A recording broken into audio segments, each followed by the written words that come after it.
اتنی حسین لگ رہی ہو کہ دل چاہتا ہے یہ پل اور وقت بس یہیں تھم جائے، شارق نے گمبھیر لہجے میں کہتے ہوئے اس کی جھکی پلکوں پہ دھیرے سے پھونک ماری۔ اسما نے لرزتی پلکوں کی باڑ اٹھا کر اس کی جانب دیکھا، جس کی آنکھوں میں محبت کا ٹھاٹھے مارتا سمندر موجزن تھا۔ بات سنیں، اتنی دیر سے مجھے دیکھے جا رہے ہیں، میری منہ دکھائی کا تحفہ کہاں ہے؟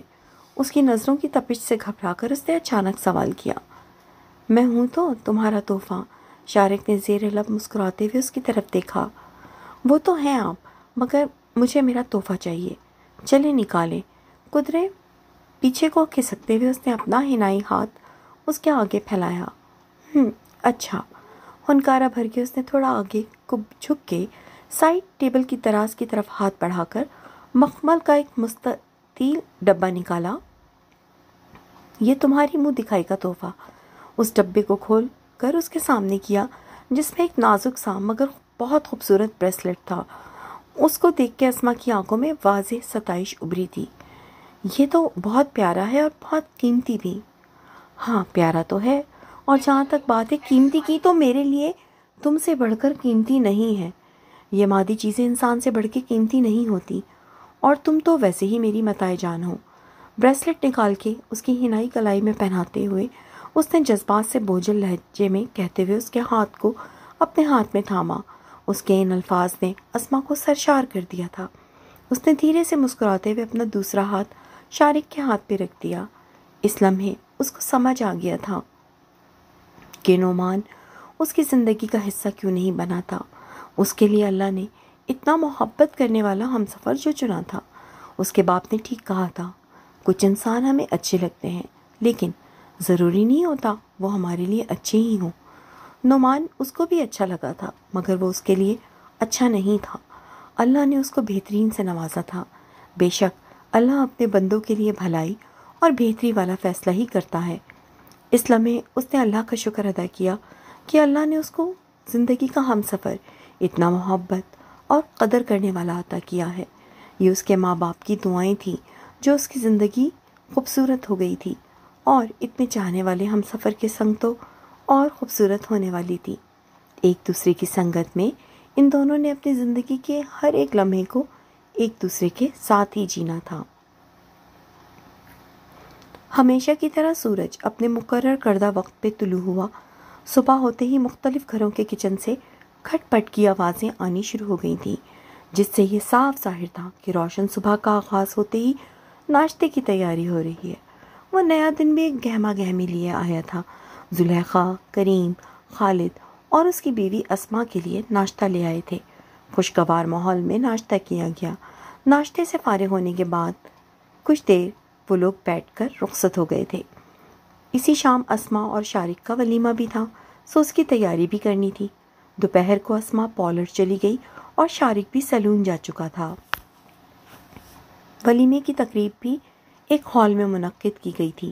گلابی اور فیروزی رنگ کے کامدار بھاری لہنگے میں سجی سنوری اسما بے حد پیاری لگ رہی تھی، تو دوسری طرف بلیک ٹو پیس پہنے شارق کی بھی چھب ہی نرالی تھی۔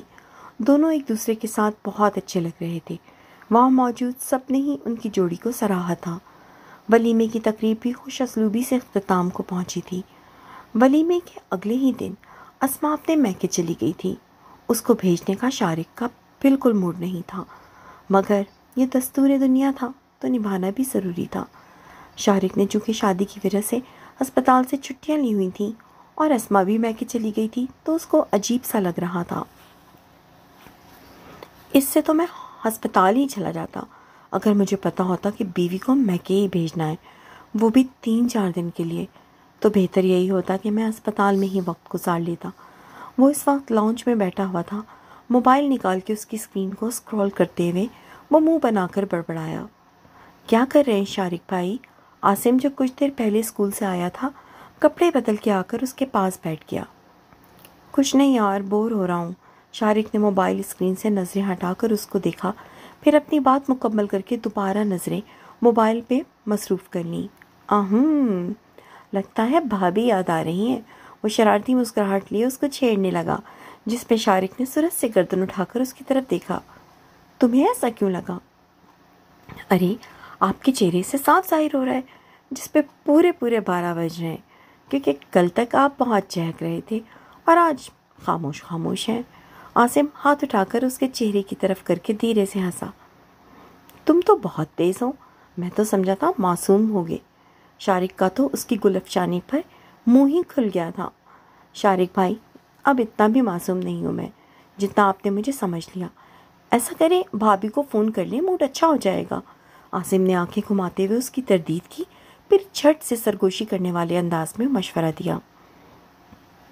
یار، میرا خیال ہے تمہاری شادی بھی کروا دینی چاہیے۔ شارق نے انگلی اٹھا کر اس کی جانب کی۔ ارے ابھی تو میں معصوم ہوں، اتنا بھی تیز نہیں ہوں جتنا آپ نے مجھے سمجھ لیا ہے۔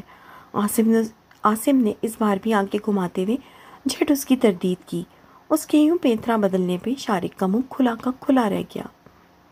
کیا چیز ہو تم، نہ یوں چین نہ یوں۔ ارے میرے چین کی چھوڑیں، آپ اپنے چین و سکون کی فکر کریں، جو ابھی بھابھی کی غیر موجودگی کے باعث آپ کو نہیں مل رہا۔ عاصم نے ہنستے ہوئے داہنی آنکھ ونک کی۔ توبہ ہے یار، تم تو بہت شرارتی ہو۔ جب آئے تھے تب تو لگتا ہی نہیں تھا کہ تمہارے منہ میں بھی زبان ہے، اور اب پتہ چل رہا ہے کتنی لمبی زبان ہے تمہاری۔ شارق نے کانوں کو ہاتھ لگاتے ہوئے انگشت شہادت اور انگوٹھا تھوڑی پہ رکھا۔ ارے بس کیا بتاؤں، میں تو بہت کمگور خاموش دبا تھا، پھر یوں ہوا کہ مجھے آپ مل گئے اور اب میری زبان لمبی ہو گئی ہے۔ عاصم نے گہرا سانس بھر کے مصنوعی دکھ کا اظہار کیا۔ ہو، مطلب اس میں بھی میرا قصور ہے؟ میں نے کیا تمہاری زبان کھینچ کے لمبی کی ہے؟ شارق کو تو گویا صدمہ لگ گیا تھا۔ ارے نہیں شارق بھائی، میری زبان اتنی بھی لمبی نہیں کہ آپ کے ہاتھ آ سکے۔ عاصم کے پاس اس کی ہر بات کا جواب تھا۔ اس کی حاضر جوابی پہ شارق ہنس دیا تھا۔ کیا چیز ہو یار تم، وہی جو آپ کو سمجھ نہیں آ سکتی۔ چلیں آپ بھابھی سے باتیں کریں، میں ذرا امی کو دیکھ لوں۔ عاصم ہنستے ہوئے کہہ کر موبائل کی جانب اشارہ کر کے وہاں سے اٹھ کر چلا گیا۔ شارق اس کو جاتا ہوا دیکھنے لگا۔ اس کو عاصم بہت اچھا لگا تھا۔ وہ جانتا تھا کہ جو مشکل اور کٹھن وقت عاصم نے گزارا ہے، اس کے بعد اس کو ایک اچھے ساتھ کی ضرورت تھی۔ وہ چند ہی دنوں میں عاصم سے بہت گھل مل گیا تھا۔ شارق کا بھی کوئی بھائی نہیں تھا اور نہ عاصم کا ایسا کوئی رشتہ دار موجود تھا، سو دونوں کو ایک دوسرے کی صورت میں بھائی جیسا رشتہ مل گیا تھا۔ شارق کی بدولت عاصم کے اندر زندگی کی ایک الگ ہی رمق پیدا ہوئی تھی۔ تہمینہ بھی بیٹے کو یوں خوش اور مطمئن دیکھ کر پرسکون تھی۔ کیا ہوا بیٹا، کچھ پریشان لگ رہے ہو؟ عاصم کے جانے کے بعد نسرین وہاں آئی تھی، کام والی آنے والی تھی تو وہ گھر سمیٹتی لانچ میں چلی آئیں۔ کچھ نہیں امی، ویسے ایک بات تو بتائیں۔ ماں کے پوچھنے پہ نفی میں سر ہلاتے ہوئے موبائل ہاتھ سے رکھ کر وہ نسرین سے مخاطب ہوا۔ ہاں کہو، کیا ہوا؟ وہ بھی اس کے برابر میں بیٹھ گئیں۔ امی، کیا یہ ضروری ہے کہ شادی کے فوراً بعد لڑکیاں اپنے میکے جائیں، وہاں 4-6 دن گزاریں پھر آئیں؟ بھائی شادی ہو گئی تو اب کیا کام جانے کا؟ شادی کے بعد تو سسرال ہی سب کچھ ہوتا ہے نا۔ نسرین کے بیٹھنے پہ وہ اس کی گود میں سر رکھ کر لیٹتا نروٹھے پن سے پوچھنے لگا۔ اس کے یوں پوچھنے پہ نسرین کے لبوں پہ بے ساختہ مسکراہٹ امنڈ آئی۔ لگ رہا ہے میرا بیٹا میری بہو کو بہت مس کر رہا ہے۔ اس کے یوں بے ساختہ کہنے پہ شارق ایک دم چیپ گیا۔ امی نہیں، وہ بس میں تو ایک بات پوچھ رہا تھا آپ سے۔ اس کے یوں جھیپنے پہ نسرین مسکرائیں، پہ گہرا سانس بھرتے ہوئے اس کے بالوں میں ہاتھ پھیرنے لگی۔ دیکھو بیٹا، بیٹیاں چڑیوں کی مانند ہوتی ہیں، اپنے ماں باپ کے گھر میں ادھر سے ادھر اڑتی پھرتی ہیں۔ ماں باپ پال پوس کے ان کو بڑا کرتے ہیں، اور جب وہ بڑی ہو جاتی ہیں تو ان کی رخصتی کا وقت آ جاتا ہے۔ بس پھر ماں باپ اپنے جگر کے گوشے کو اپنے سے جدا کر کے ان کو کسی اور کو سونپ دیتے ہیں۔ بیٹی کو رخصت کرنے کا لمحہ ماں باپ کے لیے جہاں بہت دلسوز ہوتا ہے، وہیں ان کے لیے خوشی کا باعث بھی بنتا ہے کہ اللہ نے ان کو ایک بہت اہم فریضے سے سبکدوش کر دیا۔ ایک لڑکی جب رخصت ہو کر اجنبی رشتوں کو اپنا مان کے کسی دوسرے گھر میں آتی ہے تو یہ اس کی بہت بڑی قربانی ہوتی ہے۔ اپنے ماہ و سال جس گھر کے مکینوں کے ساتھ گزارے ہوں، بہت سے اچھے برے حالات دیکھے ہوں، وہ جب اپنے ماں باپ سے رخصت ہوتی ہے تو وہ لمحہ اس لڑکی کے لیے بہت جذباتی ہوتا ہے۔ اس لمحے کئی ارمان جہاں آنکھوں میں سجتے ہیں وہیں دل میں کئی خدشات بھی سر اٹھاتے ہیں کہ جن لوگوں کے درمیان وہ اب جا رہی ہے وہ کیسے ہوں گے، اس کے ساتھ کیسا سلوک کریں گے، اس کو وہ پیار، محبت، احساس اور اپنائیت ملے گی یا نہیں جو اس کو اپنے ماں باپ کے گھر میں ملتی تھی۔ نئے گھر میں نئے لوگوں کے درمیان اس کو ایڈجسٹ ہونے میں وقت لگتا ہے۔ مہکا تو بیٹیوں کا مان ہوتا ہے، وہ کیسے اپنے ان رشتوں کو پلک جھپکنے میں چھوڑ سکتی ہیں۔ خون کے رشتوں کی کشش کبھی ختم نہیں ہوتی بیٹا۔ تم بتاؤ، کیا تم اپنے ماں باپ کو چھوڑ کے کسی اور کے گھر جا کر رہ سکتے ہو، وہ بھی ساری زندگی کے لیے؟ کیا تم یہ قربانی دے سکتے ہو؟ رسان سے سمجھاتے ہوئے اس نے شارق سے پوچھا۔ نہیں امی، کبھی بھی نہیں، میں تو ایسا سوچ بھی نہیں سکتا۔ اپنی گردن اٹھا کر اس نے نسرین کی جانب دیکھ کر فوراً انکار کیا۔ تو بیٹا پھر تم اس بچی سے ہی امید کیسے رکھ سکتے ہو کہ وہ اب شادی شدہ ہو گئی ہے، سسرال والی ہے تو اپنے میکے نہ جائے؟ میں نے یہ کب کہا کہ وہ نہ جائے، بس رہنے نہ جائے، میں تو یہ کہہ رہا ہوں۔ وہ منہ لٹکا کر معصومیت سے بولا، جس پہ نسرین کو ہنسی آ گئی۔ اچھا آ جائے گی وہ، ابھی رہنے دو اس کو کچھ دن وہیں اپنے ماں باپ کے گھر۔ اس کے سر پہ ہلکی سی چپت لگا کر نسرین نے کہا۔ کیا؟ نہیں بھائی، میں تو آج ہی لینے جا رہا ہوں بس اس کو۔ شارق تو ماں کی بات پہ سیدھا ہو بیٹھا۔ ارے اتنی جلدی کیوں مچا رہے ہو؟ اس کی جلد بازی پہ وہ ایک بار پھر ہنسی تھی۔ نہیں بس 2 دن ہو گئے، میں ابھی فون کرتا ہوں اس کو، بس کہ رات کو تیار رہے، میں لینے آ رہا ہوں۔ اپنی بات مکمل کرتا وہ موبائل اٹھا کر وہاں سے اپنے کمرے میں چلا گیا۔ پیچھے نسرین بیٹی کی بےتابی پہ ہنسنے لگی۔ اس لمحے اس نے اللہ کا شکر ادا کرتے ہوئے اپنے بیٹی کی دائمی خوشیوں کی دعا کی تھی۔ شارق نے اسما کو نکاح کے کچھ عرصے بعد ایک موبائل دے دیا تھا تاکہ وہ اس سے رابطے میں رہ سکے۔ کمرے میں آ کر اس نے اسما کا نمبر ملا کے فون کان سے لگایا۔ دوسری طرف 2 بیلوں پہ کال ریسیو کر لی گئی۔ ہیلو، السلام علیکم۔ اسما نے کال ریسیو کرتے ہوئے سلام کیا۔ وعلیکم السلام، تیار ہو جاؤ، میں آج رات کو لینے آ رہا ہوں۔ شارق نے سلام کا جواب دیتے ہی حکم صادر کیا۔ کیا؟ مگر کیوں؟ ابھی تو میں نے رکنا ہے۔ اسما تو سنتے ہی روحانسی ہو گئی۔ یار تمہیں مس کر رہا ہوں، ادھر گھر والے میرے چہرے سے اندازے لگا رہے اور تم ہو کے سمجھتی نہیں۔ شارق اپنے کمرے میں موجود کھڑکی کے پاس آ کھڑا ہوا۔ تو کس نے کہا ہے آپ یوں مجنوں بن جائیں؟ اسما ہنستے ہوئے بولی۔ ہنس رہی ہو میری بے بسی پہ؟ ٹھیک ہے ہنس لو۔ دوسری جانب شارق نے منہ بنایا۔ اچھا نہیں ہنس رہی، لیکن آج نہیں نا پلیز، 1-2 دن تو اور رکنے دیں مجھے۔ اپنی ہنسی کو قابو کرتی ہوئی وہ اس سے التجا کرنے لگی۔ بالکل نہیں، اگر تم نہیں مانی تو میں زبردستی آ کر لے جاؤں گا۔ شارق اپنی ضد پہ قائم تھا۔ اچھا ٹھیک ہے، آ جائیے گا۔ وہ بمشکل دھکی لہجے سے راضی ہوئی۔ اوکے، رات کو اچھا سا تیار ہونا، شارق ایک دم خوش ہو کے بولا۔ اور نہ ہوئی تو؟ اسما نے شرارت سے اس کو چھیڑا۔ تو گھر آؤ گی نا، پھر میں خود میک اپ کر دوں گا تمہارا۔ کیا آپ کو میک اپ کرنا آتا ہے؟ اس نے حیرانی سے پوچھا۔ کوئی ایسا ویسا، مگر میرے میک اپ کرنے کے بعد پھر تم آئینہ مت دیکھنا، بس میری آنکھوں میں اپنا عکس دیکھنا۔ شارق نے مسکراہٹ ضبط کرتے معنی خیزی سے کہا۔ پھر رہنے دیں، میں خود کر لوں گی، وہ جھٹ سے کہہ کر کال کاٹ گئی تھی۔ دوسری جانب شارق کا کہا گونجا تھا۔ موبائل لے کر اپنے بیڈ پہ بیٹھتا وہ اس کی گیلری اوپن کر کے اس میں اسما کی سجی سوری تصاویر دیکھنے لگا۔ اس کے لبوں پہ دلکش مسکراہٹ تھی۔ تجھ سے میں ہوں، مجھ سے تو ہے، اے ہم سفر تو میری متاع حیات ہے۔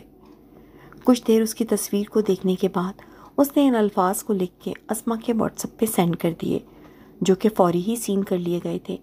جواباً اوپر ٹائپنگ لکھا آ رہا تھا۔ وہ بے صبری سے اس کے جواب کا انتظار کرنے لگا۔ مانگا نہیں تھا تمہیں خدا سے، خدا نے تمہیں میرے لیے چنا۔ ڈھونڈتے تھے جو ہم محبت کو کسی اور کے دل میں، اس محبت کا نشاں ہم کو ایک دوسرے میں ملا۔ رب سلامت رکھے ہمارے رشتے کو، جس میں مجھے تمہارا اور تمہیں میرا ساتھ ملا۔ طوبہ کامران۔ کچھ دیر بعد شارق کو اس کا جواب موصول ہوا۔ اتنی خوبصورت اظہار پہ وہ سرشار ہوتا موبائل کو سینے سے لگا گیا۔ امی، آج رات کو شارق لینے آ رہے ہیں مجھے۔ شارق کی کال آنے پہ اسما نے، جو زلیخا کے ساتھ بیٹھی ہوئی تھی، اٹھ کر اپنے کمرے میں چلی گئی تھی۔ بات ختم کر کے اس نے کمرے سے باہر آ کر زلیخا کو بتایا۔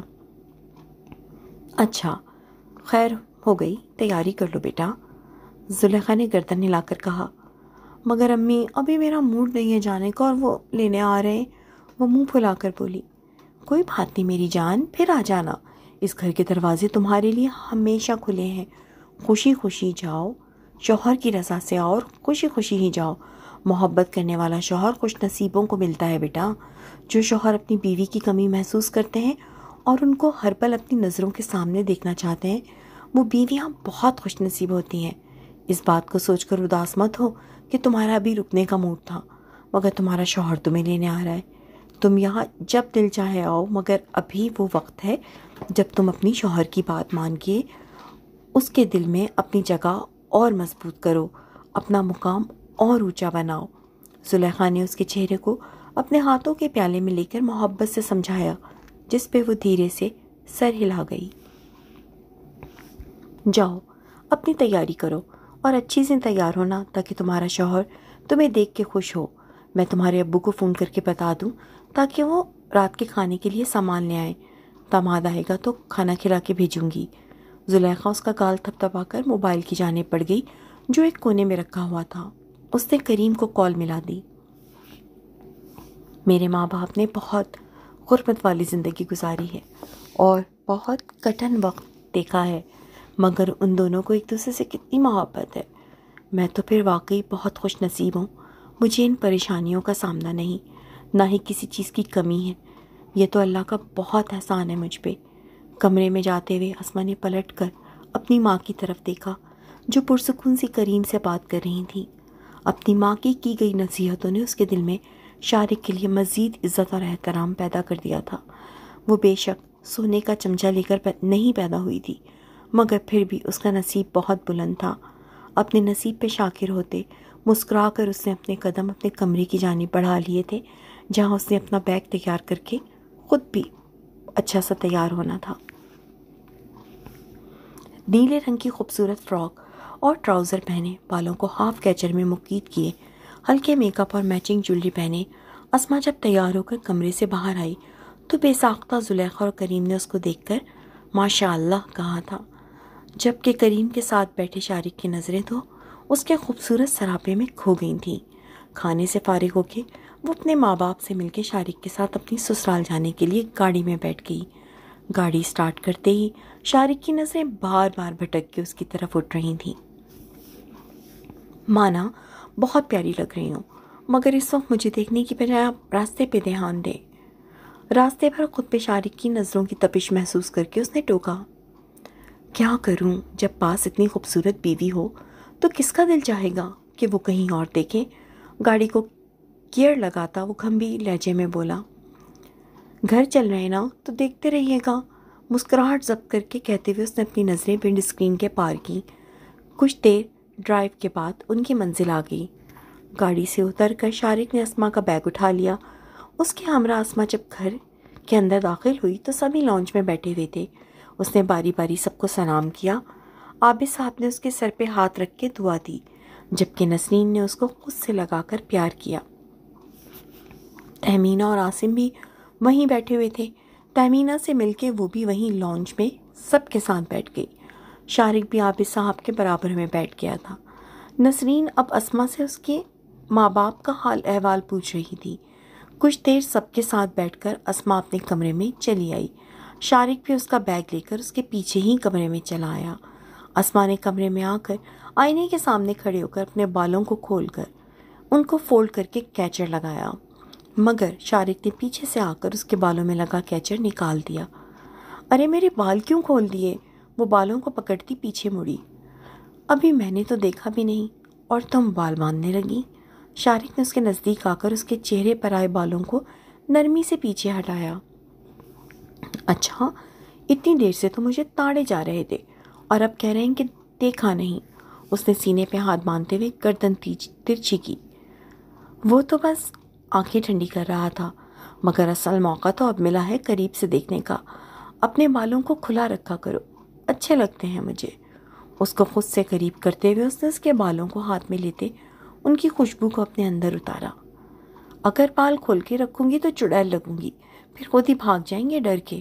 وہ دھیمی مسکان سجائے شرارت سے بولی، تم میرے دل کی ملکہ ہو اور ملکہ ہی رہو گی۔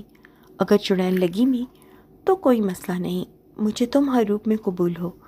اس کو اپنے حصار میں لیتے ہوئے اس نے محبت سے اس کے بالوں پہ اپنے لب رکھے۔ تم بھی کچھ کہو، وہ اس کو سننے کا منتظر تھا۔ سنو، تم دل میں بستے ہو، دھڑکن کی طرح، ہمیشہ دل میں رہو گے، دھڑکن بن کے۔ اس کے حصار میں پرسکون سی ہو کر وہ بھی اظہار کر گئی، جس پہ شارق کے لبوں میں دلکش مسکراہٹ نے احاطہ کیا۔ اسما نے اتنے خوبصورت الفاظ میں اظہار کیا تھا کہ وہ اش اش کر اٹھا۔ واہ بھائی، میری بیگم تو شاعرہ بھی ہے۔ اس کو دھیرے سے الگ کرتے ہوئے اس نے اس کو کندھوں سے تھاما۔ بس جی، آپ کی سنگت اور محبت کا اثر ہے۔ اس کی ناک کو ہلکا سا دبا کر وہ مسکرائی۔ شارق نے مسکرا کر اس کے ماتھے سے اپنا ماتھا ٹکا دیا۔ من چاہا ہو ہم سفر، من پسند ہو سفر، من چاہی ہو منزل، تو زندگی خوبصورت نہیں حسین ترین ہو جاتی ہے۔ پھر زندگی جینی نہیں پڑتی، زندگی تو خود اس میں جیتی ہے۔ تہمینہ عابد صاحب کے پاس آنے کے کچھ ٹائم بعد مہناز سے ملنے بھی گئی تھی۔ مہناز اسد کی زبانی سب جان چکی تھی۔ اس وقت انہوں نے اس کو دیکھ کے بالکل بھی گرم جوشی کا مظاہرہ نہیں کیا تھا، مگر وہ ان سے روتی ہوئی لپٹ گئی تھی۔ روتے ہوئے اس نے معافی مانگی، جس پہ بالآخر مہناز کا دل نرم پڑ گیا تھا۔ اس کو خود سے لگائے وہ خود بھی رونے لگی تھی۔ تہمینہ نے ان کو اپنی زندگی کے گزرے ماہ و سال کے بارے میں سب بتا دیا تھا، جس کو جان کر ان کو بہت دکھ ہوا تھا۔ مہناز سے مل کے اس کو اپنی ماں بہت یاد آئی تھی۔ دل میں ایک کسک سی تھی، کاش وہ اپنی ماں سے پھر مل سکتی، مگر دنیا سے جانے والوں کا ناطہ تو دنیا والوں سے ہمیشہ کے لیے ٹوٹ جاتا ہے۔ ان کے زندہ رہتے ان کی قدر کر لو، تاکہ وقت گزرنے کے بعد پچھتاوے نہ گھیریں۔ مہناز کے پاس 2 دن گزار کے وہ عابد صاحب کے ساتھ واپس چلی آئی۔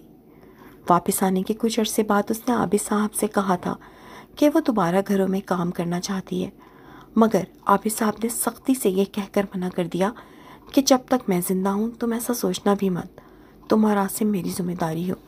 نسرین نے بھی اس کو یہی سمجھایا تھا، جس پہ وہ خاموش ہو گئی تھی۔ وہ کسی حد تک پرسکون تھی، اس کا ضمیر بھی مطمئن تھا کہ اس نے جس کا دل دکھایا ان سے معافی مانگ لی تھی۔ اس کی سب سے بڑی خوش نصیبی یہ تھی کہ وہ اس وقت اپنے باپ کے پاس تھی، مگر جب وہ سونے لیٹتی اپنی پچھلی زندگی اس کو کسی فلم کی طرح اس کے دماغ کے پردے پہ چلتی ہوئی محسوس ہوتی۔ ایک رات اس نے فیصلہ کر لیا تھا کہ وہ کسی یتیم خانے میں جا کر وہاں رہنے والے معصوم بچوں کے ساتھ وقت گزارے گی، تاکہ اس کی زندگی بیکار نہ جائے۔ اس بارے میں وہ عابد صاحب سے جلد بات کرنے کا ارادہ کرتی تھی۔ تقدیر اس کی سوچ پہ مسکرائی تھی، کیونکہ قسمت اس کے لیے بہت کچھ سوچے بیٹھی تھی۔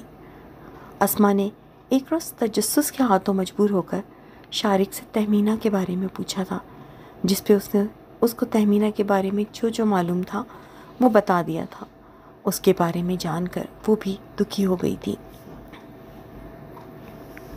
اسٹیٹ ایجنسی پہ بہت لوگ آتے تھے اور بہت سو سے تو عابد صاحب اور خالد کی بہت اچھی جان پہچان بھی ہو گئی تھی۔ وہ بہت خلوص سے ان سے ملتے تھے، یہاں تک کہ کئی ایک نے تو عابد صاحب اور خالد کی پوری فیملی کو اپنی فیملی ایونٹ میں بھی مدعو کیا تھا۔ انہی میں ایک احمد صاحب بھی تھے، جو بہت ملنسار اور خوش گفتار طبیعت کے مالک تھے۔ ان کے بیٹے کی شادی تھی تو وہ عابد صاحب اور خالد کی پوری فیملی کو باقاعدہ انویٹیشن کارڈ دینے آئے تھے اور بہت اصرار کیا تھا، جس پہ دونوں طرف سے حامی بھر لی گئی تھی۔ اسما کی خواہش کے مطابق شارق نے اس کا کالج میں ایڈمیشن کروا دیا تھا، تو اس نے اپنے نوٹس بنانے تھے۔ کافی کام تھا، جس کے باعث اسما نے جانے سے معذرت کر لی تھی۔ شارق بھی نہیں جا سکتا تھا اسما کو چھوڑ کر۔ نسرین نے اس کی مجبوری سمجھتے ہوئے کوئی زور نہیں دیا تھا۔ عابد صاحب نے تہمینہ سے بھی چلنے کو کہا تھا تو وہ پریشان ہو گئی۔ بابا میں کیا کروں گی جا کر؟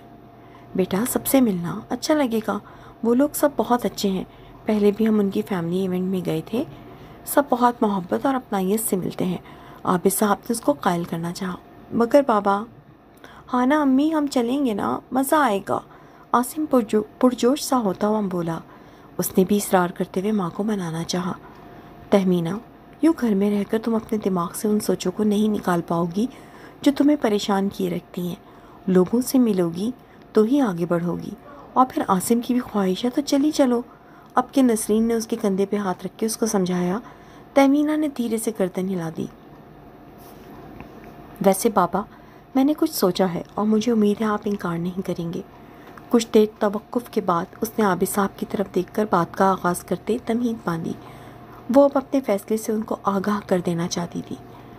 کیا سوچا ہے بیٹا؟ عابد صاحب نے پوچھا۔ ان کے پوچھنے پہ اس نے اپنا فیصلہ ان کے گوش گزار کیا، جس پہ وہ چند لمحوں تک کچھ بول ہی نہ سکے۔ پلیز پاپا، انکار مت کیجیے گا، میں نہیں چاہتی میری زندگی یوں ہی بیکار گزر جائے۔ اس نے نچلا لب دانتوں تلے دبا کر اپنا سر جھکا لیا۔ ٹھیک ہے بیٹا، جیسا تم چاہو۔ انہوں نے اس کی خواہش اور خوشی کے سامنے ہار مان لی تھی۔ شکریہ بابا، وہ گہرا اور پرسکون سانس بھرتی ان کا شکریہ ادا کرنے لگی۔ جیتی رہو۔ عابد صاحب نے اس کے سر پہ ہاتھ رکھا۔ امی، اچھا فیصلہ کیا ہے آپ نے، مجھے فخر ہے کہ میں آپ جیسی عظیم سوچ رکھنے والی ماں کا بیٹا ہوں۔ عاصم نے آگے بڑھ کے اس کو خود سے لگا لیا تھا۔ اس لمحے تہمینہ کی آنکھیں نم ہوئی تھیں۔ نسرین اور عابد صاحب نے بھی ایک دوسرے کو دیکھا تھا، ان دونوں کی آنکھوں میں بھی نمی جھلکی تھی۔ چلو بھئی، تیاری کرو، شادی میں آج ہی جانا ہے ہم نے، اپنی آنکھوں کی نمی پوچھتے عابد صاحب نے بھی ماحول کی سوگواریت کو ختم کرتے کہا۔ تہمینہ بھی عاصم سے الگ ہو کے اپنی آنکھیں پوچھ کر بولی، جی بابا، میں تیاری کرتی ہوں۔ ان سے کہہ کے وہ اپنے کمرے میں چلی آئی۔ نسرین اور عابد صاحب نے اس کے یہاں آنے کے بعد اس کے اور عاصم کے لیے کافی خریداری کی تھی۔ اس کے گھر میں پہننے کے کپڑے اور شادیوں میں پہننے والے کپڑے الگ الگ لے کر دیے تھے۔ انہی میں سے اس نے ایک جوڑا نکال لیا تھا، ساتھ ہی عاصم کے لیے پینٹ شرٹ نکال دی تھی۔ امی، آپ یہ والا پہنے، اچھا لگے گا۔ عاصم نے اس کو کپڑے نکالتا دیکھ کے ایک سوٹ کی جانب اشارہ کر کے اپنی رائے دی۔ وہ پیچھے پنک کلر کی شرٹ تھی جس پہ فیروزی رنگ کا دبکے کا بہت نفیس کام ہوا تھا، پیچھے سیم رنگ کا ہی ٹراؤزر اور فیروزی رنگ کا کامدانی کا دوپٹہ تھا۔ اس سے مسکراتے ہوئے وہ سوٹ نکال لیا۔ ٹھیک ہے، جو میرا بیٹا کہے گا میں وہی پہنوں گی۔ عاصم بھی مسکرا کر اپنے کپڑے دیکھنے لگا۔ رات کو وہ سب لوگ تیار ہو کر اس بینکویٹ ہال پہنچ گئے جہاں پہ تقریب تھی۔ وہاں پہ مکس گیدرنگ تھی جس کے باعث ٹیبل پہ فیملیز بیٹھی ہوئی نظر آ رہی تھیں۔ نسرین اور عابد صاحب سب سے ملتے ملاتے تہمینہ اور عاصم کا بہت خوش دلی سے تعارف کروا رہے تھے۔ سب سے ملنے کے بعد وہ لوگ ایک ٹیبل کی طرف چلے آئے۔ ابھی ان کو بیٹھے کچھ دیر گزری تھی کہ نسرین دوبارہ کسی سے ملنے کے لیے اٹھ گئیں، جبکہ تہمینہ وہیں بیٹھی ہوئی خاموشی سے ادھر ادھر دیکھ رہی تھی۔ عابد صاحب بھی عاصم کو لے کر کسی سے ملوانے چلے گئے تھے۔ اتنے میں ایک 4-5 سال کی پیاری سی بچی جس نے فیری فراک پہنا ہوا تھا بھاگتے ہوئے تہمینہ کے سامنے سے گزری، جب ایک دم اس کا پاؤں مڑا اور وہ منہ کے بل گر گئی۔ گرنے کی وجہ سے وہ رونے لگی تھی۔ تہمینہ نے جلدی سے کرسی سے اٹھ کے اس روتی ہوئی بچی کو گود میں اٹھایا اور پچکارتے ہوئے اس کو چپ کروانے لگی، مگر بچی ہنوز روئے جا رہی تھی۔ اس کے پھولے پھولے گلابی گالوں پہ آنسو بہتے ہوئے اس کے چہرے کو بھگو رہے تھے۔ رو نہیں، آپ تو پیاری ہو نا، اور پیارے بچے روتے نہیں ہیں۔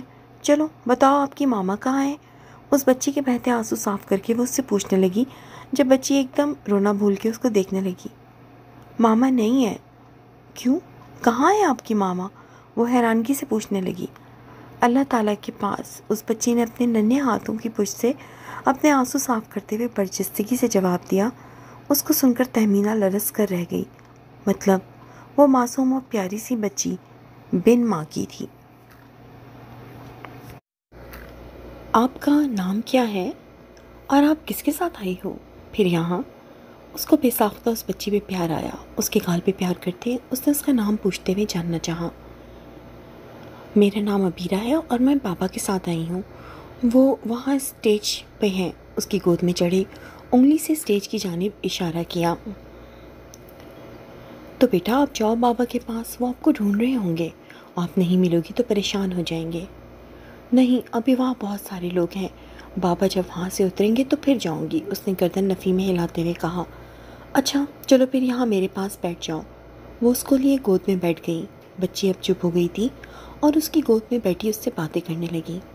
نسرین ابھی تک واپس نہیں آئی تھی۔ چند لمحوں بعد ایک شخص پریشان سا بھاگتا ہوا اس کی طرف آ رہا تھا۔ تہمینہ کی گود میں ابیرہ کو بیٹھا دیکھ کے وہ اس طرف چلا آیا۔ ابیرہ، آپ یہاں بیٹھی ہو اور پاپا پریشان ہو رہے تھے۔ وہ دونوں ہاتھ کمر پہ ٹکائے پھولی سانسوں کے درمیان بولا۔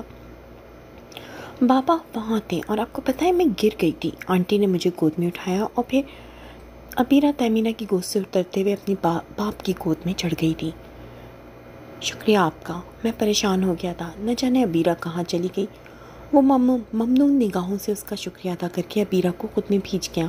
اتنی دیر میں نسرین بھی وہاں آ گئی۔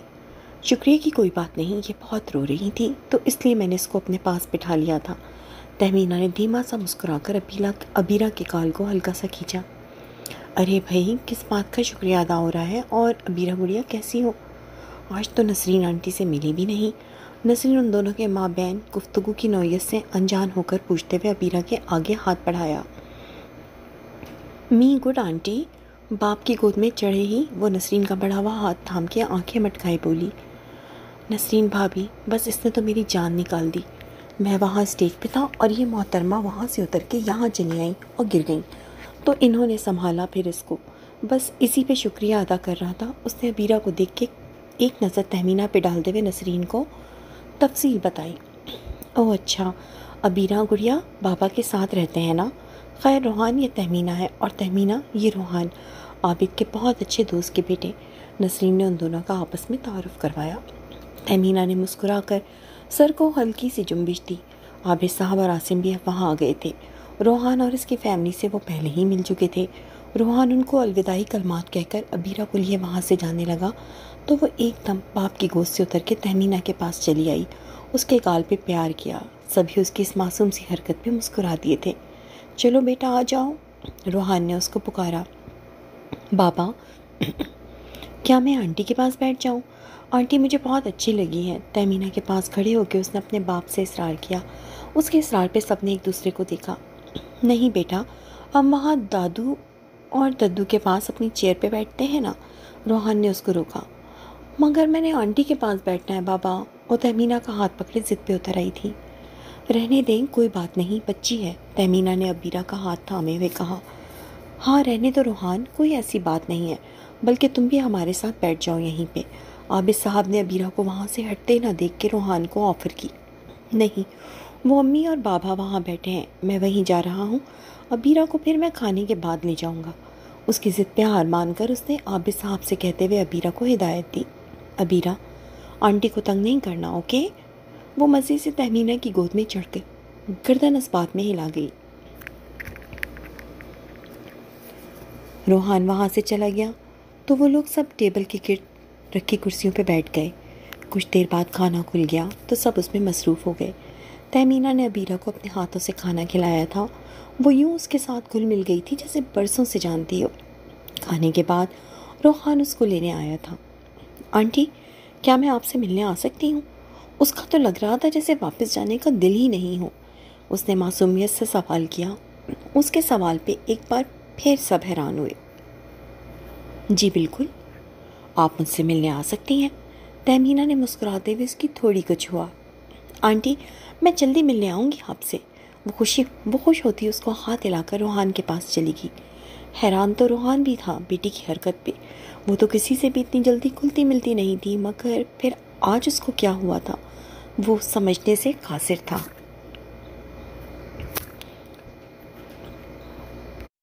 آپ کو وہ آنٹی اتنی اچھی کیوں لگیں؟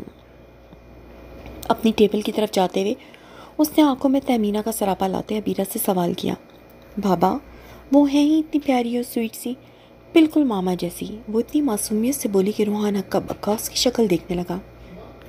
پاپا آپ مجھے ملوانے لے جائیے گا آنٹی سے پلیز، کرسی پہ بیٹھتے ہوئے اس نے باپ سے التجا کی۔ کس سے ملنے جانا ہے؟ روحان کی والدہ الماس بیگم نے استفہامیہ نظروں سے اس کی طرف دیکھا، جس پہ روحان نے ان کو سب بتا دیا۔ وہ اداس سی ہو کر پوتی کو خود سے لپٹا کر پیار کرنے لگی۔ ہال سے مہمان اب جانے لگے تھے۔ وہ لوگ بھی جانے کے لیے اٹھ کر باہر نکل کے گاڑی میں بیٹھ گئے۔ گاڑی میں بیٹھ کر تہمینہ نے سوال کیا، عبیرہ کی ماں کا انتقال کب ہوا؟ 1 سال ہوا اس کے انتقال کو، وہ بھی بہت اچھی لڑکی تھی۔ ماں کے انتقال کے بعد عبیرہ تو باپ اور دادی کے علاوہ کسی کے پاس بھی نہیں جاتی، اور مجھے حیرانی ہوئی یہ دیکھ کر کہ وہ تہمینہ کے پاس جا ہی نہیں رہی تھی بلکہ کھانا بھی اس کے ہاتھ سے کھایا۔ نسرین نے اس کی بات کا جواب دیتے ہوئے حیرت کا اظہار کیا۔ بس وقت کی بات ہے، بچی ہے، کیا کہہ سکتے ہیں، بچے تو ویسے ہی معصوم ہوتے ہیں۔ عابد صاحب نے اسٹیئرنگ وہیل پہ ہاتھ جمائے موڑ کاٹا۔ ہاں یہ تو ہے، مگر دیکھنا تہمینہ، اس نے کہا ہے نا تم سے ملنے کا، تو وہ آئے گی ضرور تم سے ملنے۔ نسرین نے عبیرہ کی کہی ہوئی بات پہ پکی مہر لگا دی تھی۔ وہ ہے بھی بہت پیاری، اور مجھے بہت دکھ ہو رہا تھا جب اس نے بتایا کہ اس کی ماما نہیں ہے۔ تہمینہ نے اپنے دکھ کا اظہار کیا۔ انہی باتوں کے دوران وہ لوگ گھر پہنچ گئے تھے۔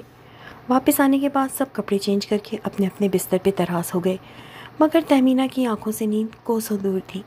اس کی آنکھوں میں عبیرہ کا معصوم چہرہ آ رہا تھا، جو اتنی چھوٹی عمر میں اپنی ماں سے جدا ہو گئی تھی۔ بے چینی سے کروٹیں بدلتے نہ جانے رات کے کس پہر اس کی آنکھ لگ گئی تھی۔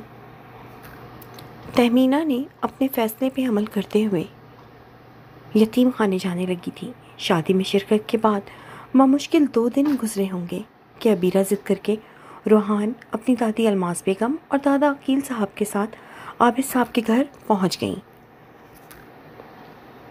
آتے ہی وہ تہمینہ کی گود میں چڑھ گئی تھی۔ اس نے بھی اس کو گود میں اٹھائے پیار کیا۔ 2 دن سے دماغ کھا رہی تھی کہ مجھے تہمینہ آنٹی کے پاس جانا ہے۔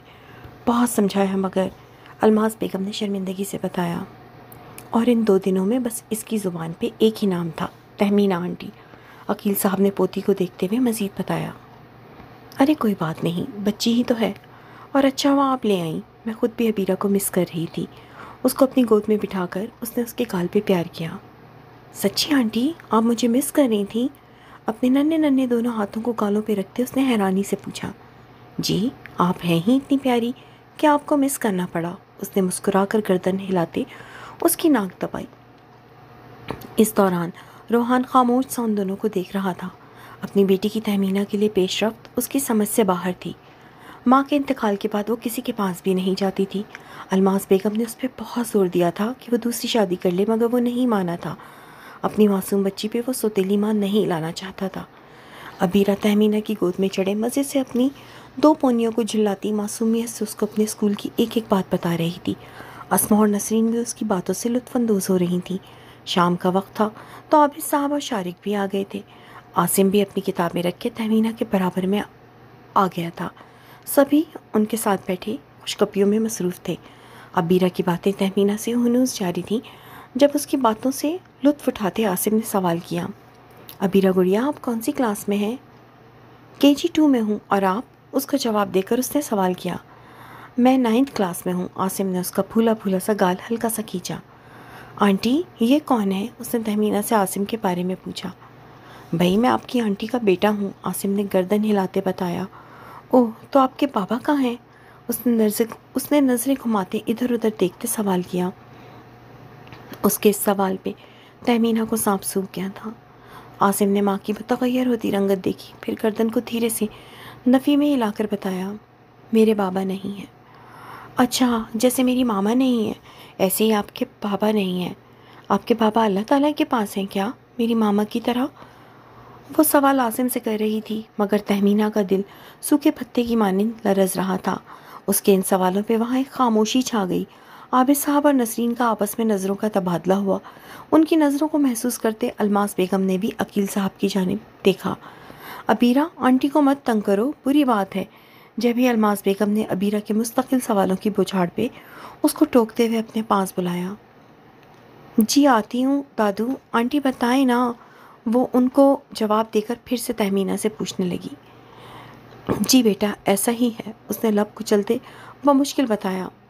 عبیرہ ادھر آئیں آپ کے روحان نے تیز آواز میں اس کو پکارا تو وہ اس کی گود سے اتر کر باپ کے پاس چلی گئی۔ کچھ دیر بعد نسرین چائے کا انتظام کرنے اٹھ گئیں۔ چائے پینے کے بعد وہ لوگ وہاں سے چلے گئے، مگر جانے سے پہلے عبیرہ تہمینہ کو پیار کرنا نہیں بھولی تھی۔ روحان عبیرہ کے کمرے میں اس کے بیڈ پہ لیٹا اس کو خود سے لپٹائے سلا رہا تھا۔ رات کے 10 بج رہے تھے اور عبیرہ نے صبح اسکول جانا تھا۔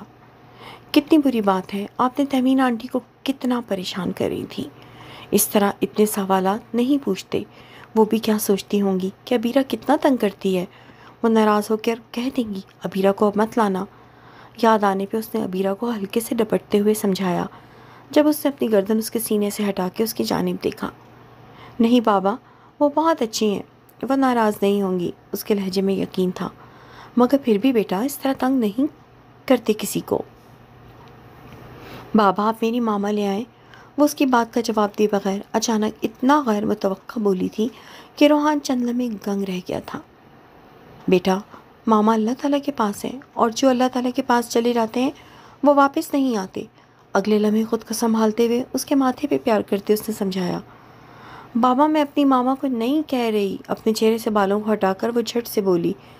پھر کس کی ماما کو کہہ رہی ہو؟ اس نے ابرو میچ کے اس کی جانب دیکھا، دل میں خدشات سر اٹھا رہے تھے۔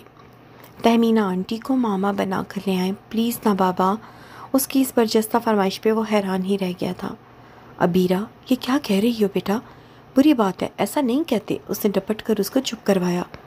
بابا مجھے تہمینہ آنٹی اپنی ماما بنانی ہے بس۔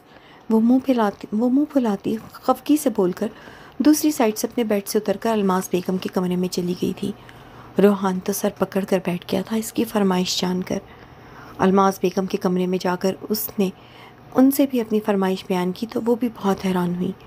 نہیں بیٹا ایسا نہیں ہو سکتا، آپ بابا کو تنگ مت کرو اور اچھے بچوں کی طرح سو جاؤ جا کر، صبح اسکول جانا ہے آپ نے۔ الماس بیگم نے اس کو پیار سے سمجھایا۔ نہیں دادو، مجھے آنٹی کو اپنی ماما بنانا ہے بس۔ وہ دونوں بازو سینے پہ باندھے منہ پھلائے اپنی ضد پہ ڈٹی ہوئی تھی۔ اچھا ابھی تو آپ جاؤ کمرے میں اپنے، ابھی تو نہیں بن سکتی نا وہ آپ کی ماما۔ اب کے عقیل صاحب نے اس کو پچکارتے ہوئے قائل کرنا چاہا۔ اوکے دادو، مگر مجھے ان کو اپنی ماما بنانا ہے۔ روحان بھی پریشان ہوتا ان کے کمرے میں آ گیا تھا۔ ابیرہ بس کرو، بہت ہو گئی آپ کی یہ فضول ضد، اب چلیں سونے، اس نے آتے ہی سخت لہجے میں کہہ کر اس کو گود میں اٹھایا۔ پاپا میری بات ماننی ہوگی آپ کو، ورنہ میں اسکول نہیں جاؤں گی اور نہ ہی کچھ کھاؤں گی۔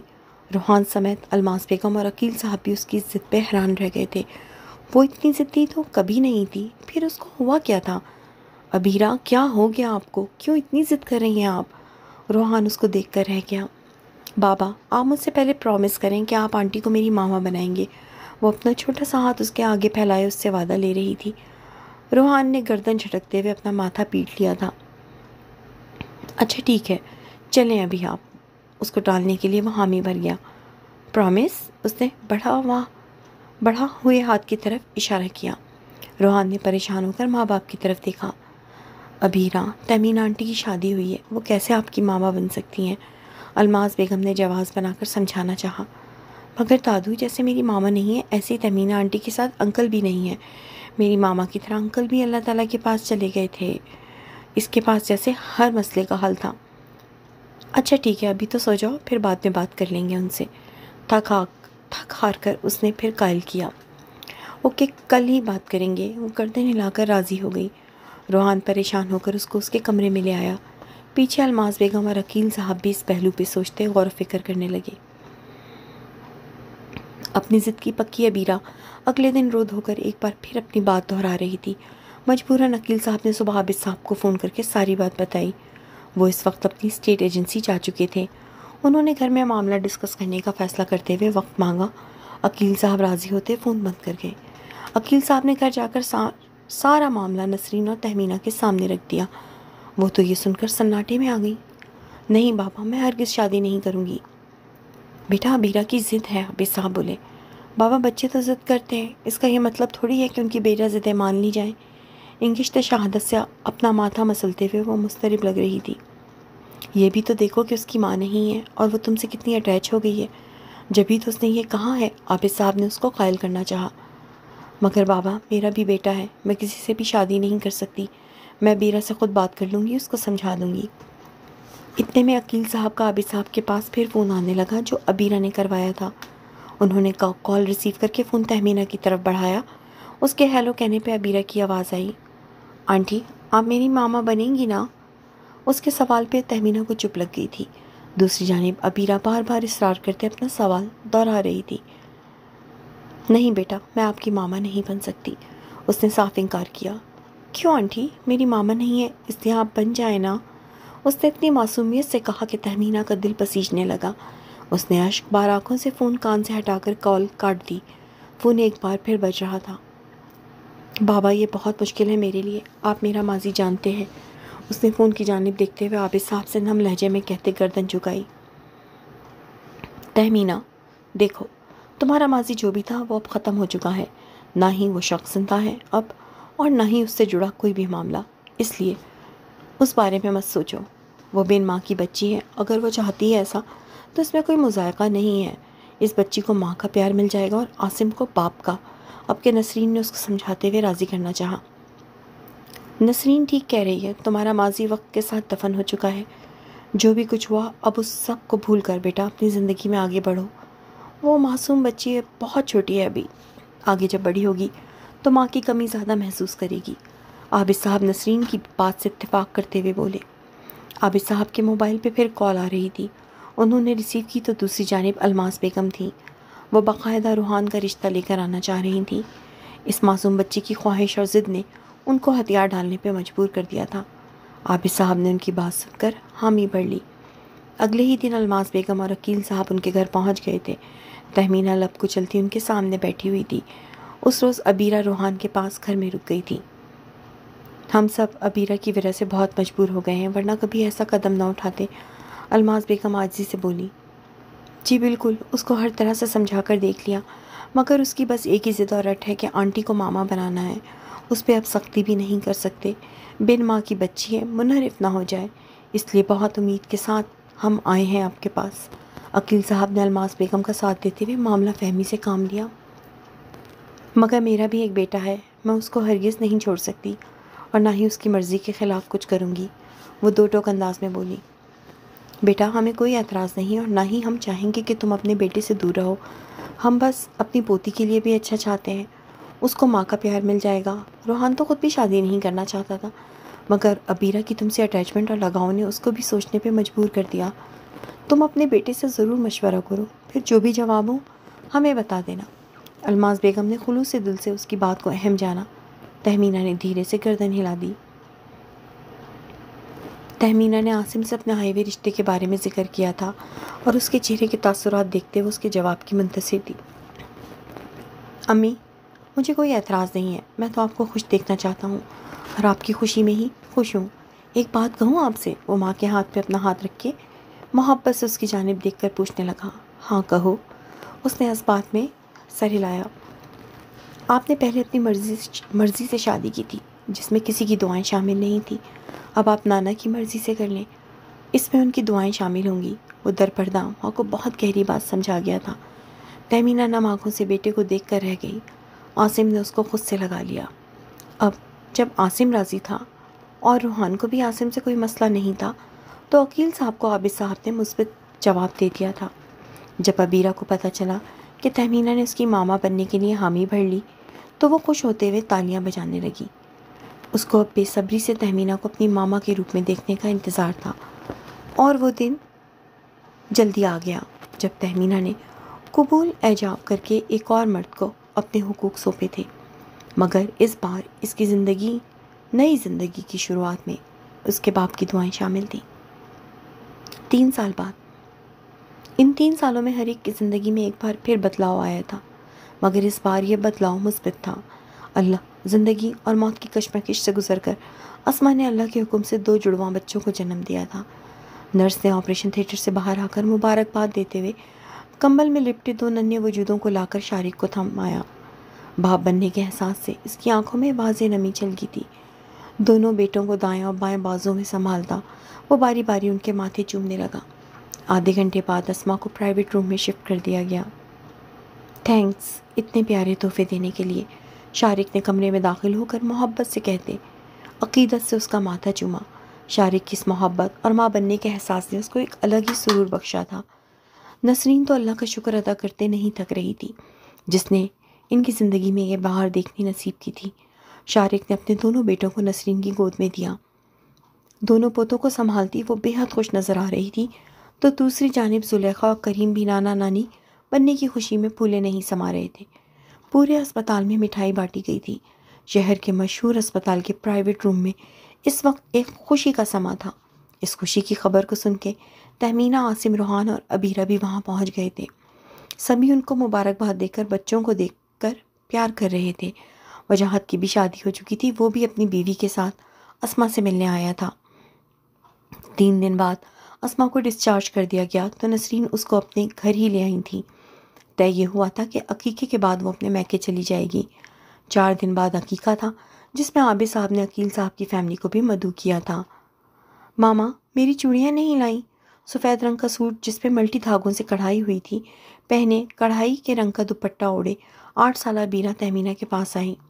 اوہ سوری، آپ کی چوڑیاں یہ رہیں، چلیں جلدی سے پہن لیں، دیر ہو رہی ہے۔ تہمینہ نے اپنی ڈریسنگ کی دراز سے چوڑیوں کا پیکٹ نکالتے ہوئے اس کی طرف بڑھایا۔ امی کتنی دیر ہے، نانا کا فون آ رہا ہے۔ عاصم بھی تیار ہو کر اس کے کمرے میں چلا آیا تھا۔ بس میں ریڈی ہوں، آپ بابا کی سینڈل نکال کے رکھ دو۔ تہمینہ اپنی چادر اوڑھتے ہوئے بولی۔ بھائی سینڈل بھی پہن چکا میں، اب چلیں، دیر ہو رہی ہے۔ اس کی بات سنتا روحان جواب دیتا وہیں آ گیا تھا۔ بابا بس 1 منٹ، میری 2 چوڑیاں رہ گئیں پہننے سے۔ عبیرہ جلدی جلدی آخری 2 چوڑیاں اپنی کلائی میں پہن کر اٹھ کھڑی ہوئی۔ کیسی لگ رہی ہوں میں بابا؟ میری پرنسس بہت پیاری لگ رہی ہے۔ روحان نے اس کو گود میں لیتے ہوئے پیار کیا۔ اور ماما بھی اچھی لگ رہی ہے نا؟ اس نے تہمینہ کی طرف دیکھ کے اشارہ کیا۔ جی بالکل، آپ کی ماما تو ہیں ہی اچھی۔ وہ آنکھوں میں محبت سے موئی تہمینہ کی طرف دیکھ کے بولا۔ جی آخر ماما کس کی ہیں؟ ان کی بات سنتے عاصم نے آنکھیں گھماتے کہا۔ جی اور اپنی ماما آخر بنایا کس نے ہے؟ عبیرہ بھلا کب پیچھے رہنے والوں میں سے تھی۔ اچھا اب تعریفیں ہو گئیں تو چلیں۔ تہمینہ تعریفوں پہ جیپتی ہوئی پوچھنے لگی۔ ہاں ہاں چلیں۔ عبیرہ نے باپ کی گود سے اتر کے تہمینہ کا ہاتھ پکڑا۔ تہمینہ مسکرا کر اس کا تھاما ہوا ہاتھ پکڑے کمرے سے باہر نکل گئی۔ اس کا دل اب مطمئن تھا۔ اس نے جان لیا تھا کہ ماں باپ کی دعاؤں میں بہت برکت ہے۔ ان کی دعاؤں میں پلنے والے اور ان کی دعاؤں کے زیر سایہ رخصت ہونے والی لڑکیاں کبھی رسوا نہیں ہوتی۔ اس نے ایک معصوم بچی کو ماں کا پیار دیا تو اللہ نے اس کو ڈھیروں خوشیوں سے نواز دیا۔ روحان، الماس بیگم اور عقیل صاحب سب بہت محبت کرنے والے تھے اور عبیرہ تو تھی ہی اس کی دیوانی۔ گزرتے وقت کے ساتھ عاصم اور عبیرہ میں بہت اچھی بانڈنگ ہو گئی تھی۔ عابد صاحب کے گھر سب مہمان آ چکے تھے تو اس وقت ایک الگ ہی سما تھا۔ زلیخا، کریم، وجاہت، خالد، عقیل صاحب کی فیملی سمیت اور بھی بہت سارے لوگ ان کے جڑواں پوتوں کی خوشی میں شرکت کرنے آئے تھے۔ ایک وقت تھا جب ان کی زندگی میں تنہائی نے ڈیرا ڈالا تھا اور اب ان کی زندگی میں اتنے سارے پیارے رشتے تھے۔ تہمینہ کو اپنی زندگی میں خوش دیکھ کر وہ بہت مطمئن اور پرسکون ہو گئے تھے۔ انہوں نے آسمان کی طرف دیکھ کے اللہ کا شکر ادا کیا تھا جس نے ان کی زندگی کی آزمائشوں کو ختم کر کے اتنا خوبصورت بنا دیا تھا۔ آزمائشیں، تکلیفیں اور دکھ تو انسان کی زندگی کا حصہ ہیں۔ جیسے خوشیاں ساری زندگی نہیں رہتی، اس طرح غم بھی مسلسل نہیں ٹکتے۔ اپنی تکلیف سے گزرے کل کو سوچنے والے اپنے آنے والی خوشی کے کل کو بھی غمگین بنا دیتے ہیں۔ اللہ کی ذات سے کبھی مایوس نہیں ہونا چاہیے، کیونکہ ہر اندھیری رات کے بعد روشن سویرے کا آغاز لازمی ہوتا ہے۔ جی جناب، ناول ختم ہوا۔ جرم محبت، تحریر طوبیٰ کامران۔ ایک بہت ہی بہترین تحریر جس میں ہر رنگ نظر آتا ہے۔ تہمینہ ایک ایسی لڑکی جو اپنے ماں باپ کی اکلوتی تھی۔ رشتہ ماں باپ کی مرضی سے کہیں طے تھا، لیکن وہ کالج کے باہر کھڑے ہونے والے وجاہت کی محبت میں ڈوب گئی اور گھر سے بھاگ کر اس سے شادی کر لی۔ نہ آگے دیکھا نہ پیچھے دیکھا۔ اس طرح کی محبتیں جو ہیں وہ بہت خطرناک ہوتی ہیں۔ وہ مجرم تھا اور کس طرح سے تہمینہ کا گھر پھر خراب ہوا۔ اس کی ماں گزر گئی، وہ خوشیوں میں نہیں رہی۔ جو اپنے ماں باپ کا دل دکھاتے ہیں وہ کبھی خوش نہیں رہتے۔ تو دوسری طرف نسرین، اس کا بیٹا، ایک بیوہ عورت گھروں میں کام کر رہی ہے، خواہش اپنے بچے کو پال پوس کے پڑھا لکھا کے ایک اچھے مستقبل تک پہنچانا ہے، اور اس کی زندگی میں آتا ہے ایک ہوٹل والا جو اس کا بھائی بن جاتا ہے، اور کس طرح سے وہ اس کو واقعی اپنی بہن سمجھ کے عقد ثانی پہ مجبور کرتا ہے اور یہاں سے اس کی زندگی بدل جاتی ہے۔ پھر اسما کی کہانی، جو سب سے فریش اور ینگ کپل تھا، اسما اور شارق۔ اسما جو اپنے ماں باپ کی بہت لاڈلی اور بہت ہی اوبیڈینٹ بیٹی تھی، اس کا گردہ خراب ہو گیا، اس کی منگنی ٹوٹ گئی، لیکن اس نے اف نہیں کی، بس جو اس کے ماں باپ چاہتے ہیں وہی کرنا تھا اس کو، اور یوں اس کی زندگی میں شارق آیا۔ کہتے ہیں نا کہ جو بھی چیز ہوتی ہے وہ اوپر والے کی مرضی سے ہوتی ہے اور اچھے کے لیے ہوتی ہے، تو یوں اسما کی زندگی میں شارق کو آنا تھا۔ اور وہ کیسے آتا اگر وہ بیمار نہ پڑتی، اس کا گردہ خراب نہ ہوتا اور وہ شارق کے ڈپارٹمنٹ میں ڈونیشن کے لیے نہ جاتی۔ کہانی کا اختتام طوبیٰ کامران آپ نے بہت خوبی سے کیا ہے، بہت خوبصورت اینڈنگ تھی، تمام کرداروں کے ساتھ آپ نے بہت انصاف کیا ہے، ویری ویل ڈن۔ امید کرتی ہوں کہ بہت جلد آپ کلاسک انٹرٹینمنٹ چینل پہ مزید کوئی نیا ایڈونچر لے کے آئیں گی۔ جناب، اگر آپ کو طوبیٰ کی یہ کہانی پسند آئی ہے، جو کہ مجھے تو بہت پسند آئی ہے، تو ویڈیو کو لائک دبائیں، کمنٹ میں اچھا ڈیٹیل تبصرہ تو ہونا چاہیے، شی ڈیزرو اٹ۔ جلد ملیں گے نئی ایڈونچر، نئی قص کے ساتھ، کسی نئے ناول کی۔ تب تک کے لیے خوش رہیے، سلامت رہیے، دوسروں کو بھی خوش رہنے دیجیے، دعا میں یاد رکھیے۔ اللہ حافظ۔